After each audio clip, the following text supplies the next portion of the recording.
5 sekawan, minggat. Bagian 20. Aksi pertolongan. Julian bangun pagi-pagi benar keesokan harinya. Ia naik ke puncak tebing, karena ingin melihat apakah suami istri Stick juga sudah bangun. Dilihatnya kedua orang itu muncul dari lubang tangga ruangan bawah tanah. Ibu Stick kelihatan pucat dan cemas.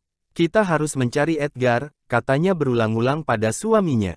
Pak, kita harus mencari Edgar. Ia tak ada dalam ruangan di bawah tanah.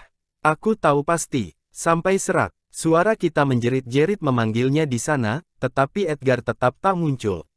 Dan dia pun tak ada di pulau, sambung Pastik. Kita sudah mencari kemana-mana. Kemarin, kurasa orang yang datang kemari mengambil barang-barang kita, menculik Edgar. Lalu melarikan diri dengan perahu. Itu pendapatku. Kalau begitu Edgar dibawa ke daratan, kata Ibu Stick. Sebaiknya kita kembali dengan perahu ke sana, dan bertanya-tanya pada orang. Barangkali saja ada yang melihat Edgar. Dibawa orang. Soal yang ingin ku ketahui sekarang, siapa yang datang kemari dan mengganggu rencana kita. Aku jadi takut rasanya. Padahal semua sudah berjalan lancar. Sebelumnya, baikkah jika pergi saat ini? Tanya Pastik ragu-ragu. Bagaimana kalau orang yang kemarin itu masih ada di sini? Jangan-jangan nanti masuk ke ruangan bawah tanah pada saat kita sedang pergi. Mustahil, jawab Ibu Stick tegas. Mereka sudah tak di sini lagi. Pakailah otakmu, jika kau punya otak. Kalau Edgar terkurung dalam salah satu tempat di pulau ini, bukankah pasti ia sudah menjerit-jerit? Dan kalau ia menjerit, masakan kita tak mendengarnya? Percayalah, ia sudah dibawa pergi dengan perahu, bersama dengan barang. Barang yang lenyap dari bilik. Aku tak mau membiarkannya terjadi. Ya, sudahlah, kata Pastik menggerutu. Anak itu selalu ada-ada saja. Selalu terlibat kerumitan konyol. Enak saja kau berbicara begitu tentang Edgar. Seru Ibu Stick dengan marah. Kau kira, dia senang diculik? Bayangkan saja apa yang dideritanya sekarang, ketakutan dan kesepian, karena aku tak menyertainya. Julian muak mendengarnya. Ibu Stick mengasihani si jerawat, padahal seorang anak perempuan dikurungnya dalam ruangan bawah tanah. Seorang anak perempuan yang lebih muda. Umurnya dari Edgar. Ibu Stick memang benar-benar jahat. Bagaimana dengan si Abu? Tanya Pastik. Ia masih jengkel, karena didamprat tadi oleh istrinya. Sebaiknya kita tinggal di sini saja ya. Untuk menjaga jalan masuk ke bawah tanah. Bukan karena ada orang di sini, kalau katamu benar. Ya, sudahlah. Si Abu kita tinggal di sini, jawab Ibu Stick sambil berjalan menuju ke perahu mereka. Julian melihat kedua orang itu berangkat. Anjing mereka ditinggal. Anjing itu memandang kedua tuannya pergi dengan buntut terselip ke bawah. Kemudian ia berpaling dan pergi ke halaman puri. Ia berbaring dengan lesu di tempat yang disinai cahaya matahari. Si Bau merasa gelisah. Telinganya tegak, sedang matanya berkeliaran, mengawasi setiap sudut. Ia tak suka tinggal di pulau aneh itu, yang penuh dengan suara. Suara yang mengejutkan. Julian bergegas-gegas kembali ke gua. Ia turun lewat tangga tali. Edgar terkejut, melihatnya tiba-tiba muncul. Kita keluar sebentar, nanti akan kuceritakan rencanaku, kata Julian pada saudaranya. Ia tak ingin Edgar ikut mengetahui niatnya. Keempat anak itu pergi keluar gua. Sementara Julian pergi, Anne sudah menyiapkan sarapan. Air di atas kompor sudah mendidih. Sekarang dengarkan, kata Julian sesudah berada di luar. Pak dan Ibu Stick sudah berangkat dengan perahu, kembali ke darat. Mereka hendak mencari Edgar kesayangan mereka di sana. Ibu Stick sudah gelisah terus, karena menyangka anaknya diculik orang. Ia takut Edgar akan merasa ngeri dan kesepian seorang diri. Keterlaluan, kata George jengkel. Apakah, menurut perkiraannya anak kecil yang mereka culik tidak lebih sengsara lagi? Jahat benar perempuan itu. Memang, kata Julian mengiyakan. Sekarang usulku begini, kita turun ke ruangan bawah tanah, lalu menolong anak perempuan yang terkurung di situ. Kita ajak dia kemari, dan kita sarapan bersama-sama. Sudah itu kita beramai-ramai pergi ke darat dengan perahu. Sampai di sana lalu menghadap polisi. Kita tanyakan siapa orang tua anak itu, dan menelepon mereka untuk mengabarkan bahwa putri mereka selamat. Dan Edgar kita apakan? Tanya Anne. Aku tahu akal, jawab George dengan segera. Edgar kita kurung dalam ruangan bawah tanah, sebagai pengganti anak perempuan itu. Pasti orang tuanya akan heran sekali melihat anak yang mereka culik tahu-tahu lenyap, sedang Edgar terkurung di situ. Sebagai gantinya, wah, bagus sekali idemu itu, ujar Anne. Saudara-saudaranya tertawa. Mereka menyetujui ide George. Kau menunggu saja di sini, Anne.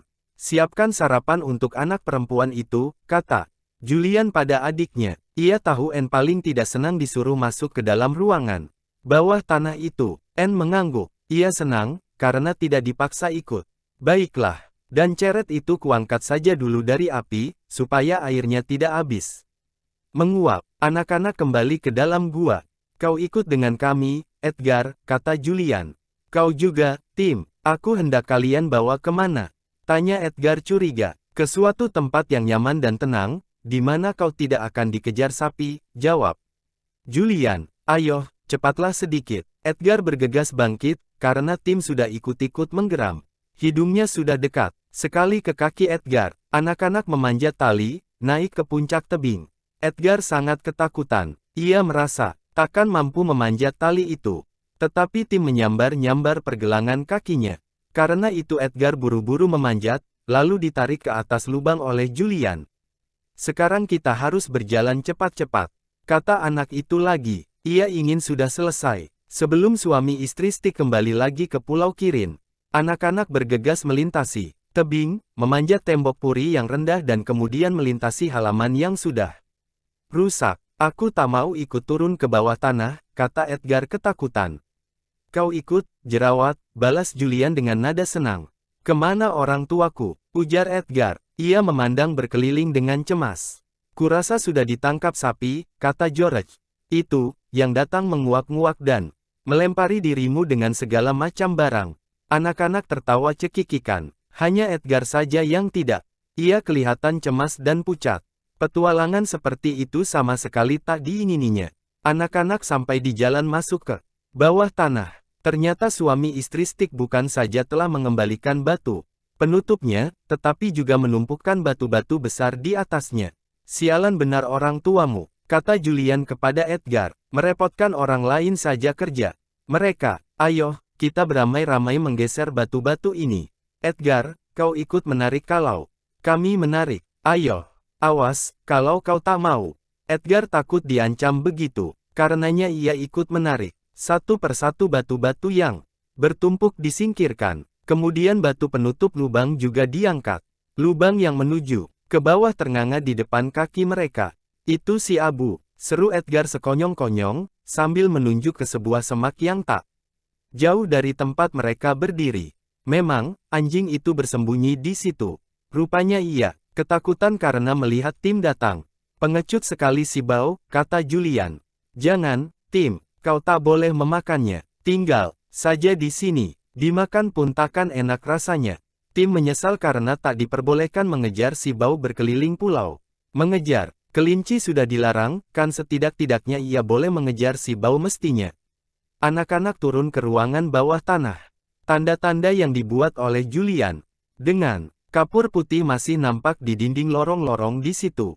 Jadi dengan mudah mereka menemukan jalan menuju bilik batu di mana mereka menemukan emas berbatang-batang musim panas yang lalu. Mereka merasa pasti anak perempuan yang diculik terkurung di situ. Karena bilik itu berpintu kayu yang kokoh dan bisa dikunci dengan gerendel dari luar. Mereka sampai di pintu itu. Ternyata memang digerendel. Di dalam tak terdengar apa-apa.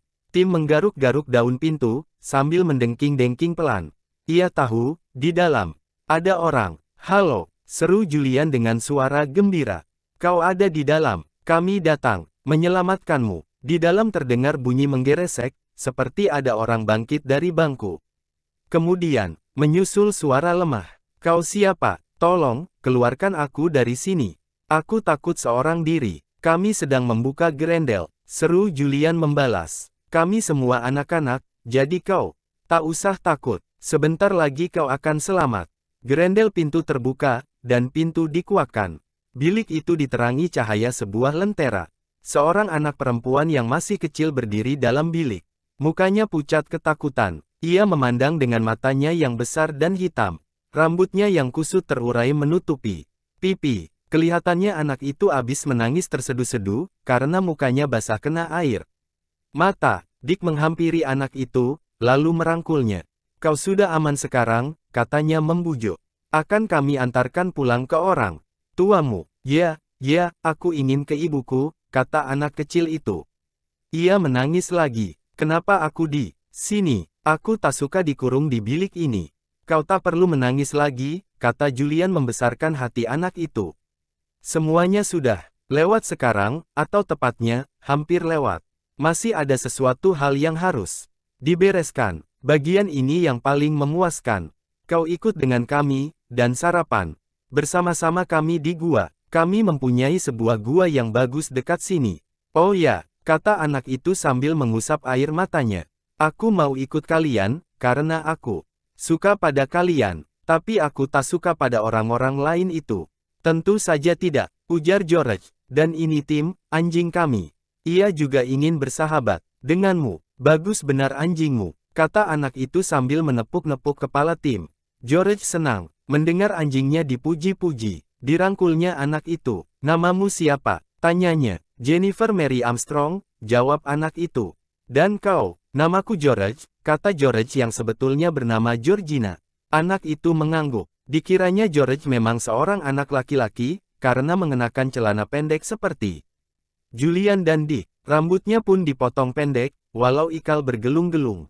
Julian dan Dick menyebut nama mereka pula. Anak itu memandang Edgar, yang selama itu terus membungkam. Dia ini bernama si jerawat, kata Julian. Ia bukan teman kami, orang tuanya lah yang mengurungmu di sini, Jennifer. Sekarang dia akan kami kurung di sini, menggantikanmu. Pasti orang tuanya akan tercengang jika menemukannya terkurung di sini. Edgar menjerit ketakutan. Ia mencoba mundur, tetapi ditolakkan keras-keras oleh Julian, sehingga tersungkur masuk ke dalam bilik. Hanya ada satu cara mengajar orang seperti kau dan orang tuamu, bahwa kejahatan tak ada gunanya, ujar Julian dengan geram. Kalian harus dihukum secara keras. Orang-orang seperti kalian tak menghargai kebaikan budi. Kalian menganggap orang yang baik budi itu tolol dan lemah.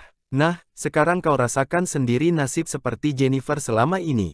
Mudah-mudahan kalian jera karenanya. Selamat tinggal. Edgar mulai menangis melolong-lolong ketika didengarnya Julian mengatupkan gerendel pintu sebelah atas dan bawah. Aku akan mati kelaparan di sini, tangis Edgar. Tak mungkin, balas Julian. Di dalam banyak tersedia makanan dan minuman. Walau begitu, tak ada salahnya apabila kau sekali-sekali kelaparan. Awas, jangan sampai digigit sapi, seru Dick mengganggu, sambil menguak persis seperti sapi. Jennifer terkejut mendengarnya, karena suara itu menggema kemana-mana. Jangan takut, itu hanya gema, kata George sambil tersenyum pada anak itu. Edgar menangis terseduh-seduh seperti anak kecil dalam bilik tempatnya dikurung. Penakut sekali anak itu, kata Julian. Ayolah, kita kembali ke gua. Perutku sudah lapar sekali, minta sarapan. Aku juga, kata Jennifer sambil memegang tangan Julian. Dalam bilik tadi aku tak merasa lapar, tapi sekarang lapar sekali rasanya. Terima kasih atas bantuanmu, menyelamatkan diriku. Ah, itu kan sudah semestinya, kata Julian sambil tersenyum memandang Jennifer. Kami senang melakukannya, apalagi karena bisa mengurung si jerawat dalam bilik sebagai penggantimu. Biar keluarga Stick tahu, bagaimana rasanya kalau diculik. Jennifer tak mengenal nama yang disebutkan oleh Julian. Tetapi kedua saudaranya tertawa. Mendengarnya, mereka menuju ke tangga melewati lorong-lorong gelap berbau pengap. Di kanan kiri berjejeran bilik-bilik batu, besar dan kecil. Akhirnya mereka mendaki tangga, menyongsong cahaya matahari yang cerah di luar. Ah, kata Jennifer, sambil menarik napas dalam-dalam. Dihirupnya udara laut yang segar. Ah, nikmatnya bernapas dalam udara segar.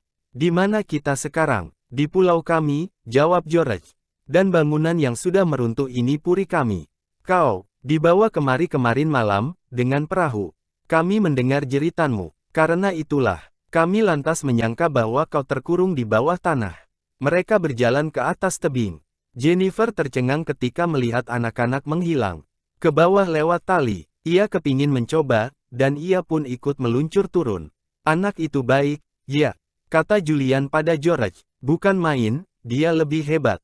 Pengalamannya daripada kita.